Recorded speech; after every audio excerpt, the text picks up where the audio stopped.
ઉમરગામથી અંબાજી જવા નીકળેલ વન સેતુ ચેતના યાત્રા દેવગઢ બારિયા તાલુકાના સેવનિયા પહોંચી અને આદિવાસી સમાજ સુધી સરકારની યોજના તેમજ રામ મંદિરના નિર્માણના સંદેશો ઘરે ઘરે પહોંચાડવા ઉમરગામથી અંબાજી સુધી વન સેતુ ચેતના યાત્રાનું સરકાર દ્વારા આયોજન કરવામાં આવ્યું હતું।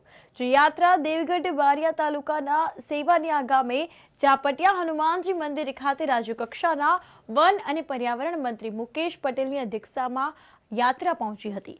જે યાત્રામાં સ્થાનિક ધારાસભ્ય અને રાજ્યકક્ષાના મંત્રી બચુભાઈ ખાબડ ઉપસ્થિત રહ્યા હતા। ત્યારે આ વન સેતુ ચેતના યાત્રાને લઈને મંત્રી મુકેશ પટેલે હનુમાનજી મંદિરમાં માથું ટેકવીને પૂજા કરી હતી।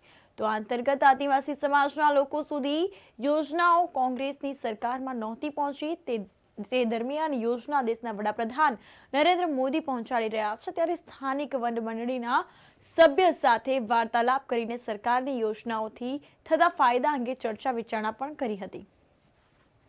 વન સેતુ ચેતના યાત્રા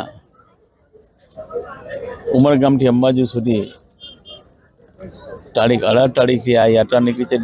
ગુજરાતના મુખ્યમંત્રી શ્રી ભૂપેન્દ્રભાઈ પટેલ સાહેબ અને ગુજરાત પ્રદેશના અધ્યક્ષ સી.આર. પાટીલ સાહેબે આ રથ યાત્રાનું પ્રસ્થાન જ્યારે કરાવ્યું ત્યારે ખૂબ મોટી સંખ્યાની અંદર રસ્તામાં લોકોએ આ યાત્રાનું સન્માન કર્યું।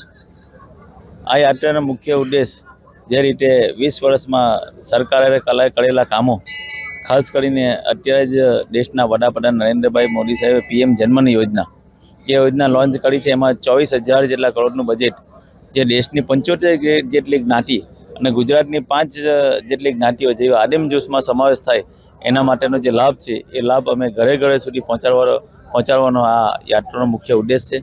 સાથે સાથે 22 તારીખે રામ જન્મભૂમિનું જ્યારે ભગવાન શ્રી રામના પ્રાણ પ્રતિષ્ઠા મહોત્સવ થવાના છે એ પણ દેશના વડાપ્રધાન નરેન્દ્રભાઈ મોદી સાહેબના હસ્તે થવાના છે। ત્યારે જેમ નરેન્દ્રભાઈ મોદી સાહેબે અપીલ કરી છે કે 14 તારીખથી 22 તારીખ સુધીમાં તમામ ગામોના મંદિરો સાફ સફાઈ થાય એના માટે પણ એક આહવાન કર્યું છે।